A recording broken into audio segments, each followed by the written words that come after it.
Stephen from Cyprus has distress in his drain. It happens anytime he runs water too long on the disposal side of his sink, right? Stephen writes, when I do that, it starts to backfeed through the dishwasher drainage hose. But if I turn up my disposal on for a second or so, fixes the problem for about 15 to 20 minutes, and it'll do it all over again. So, Tom, Stephen wonders if it's a disposal or some kind of blockage.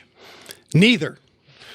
What's happening is the hose from the dishwasher is laying down on the floor of his cabinet and going up to the dishwasher. Right. I mean, the disposal. Right.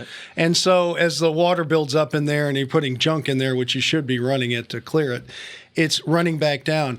What that hose needs to do is go up. You need to tie it up and then back down underneath the cabinet. Almost like a P-trap. Yeah, you're doing like a reverse P-trap. A reverse P-trap. Okay, yeah. Exactly. And a lot of people have this problem. So it's the hose from the dishwasher that's too low. You need to put it up so water won't go up and then back down into the dishwasher. And so that's all it is. It's very simple. A little piece of string, I see. a hanger, I don't know, figure something out. Turns on the disposal, it sucks it all back down again, and it takes that long to build up into the, I get it. All right, you get it? I get it. I hope so. All right. Maybe you. I get it all the time. Maybe you want to get it. Well, then Yes. we can help you. Go ahead and send us. I can't help with you. home improvement questions. Send them to us at HomeShowRadio.com by visiting our website and clicking on that Ask Tom form, filling it out. We'll take it and answer it either in another one of these daily Ask Tom videos, our weekly Facebook Live, or Sunday morning on Early Edition.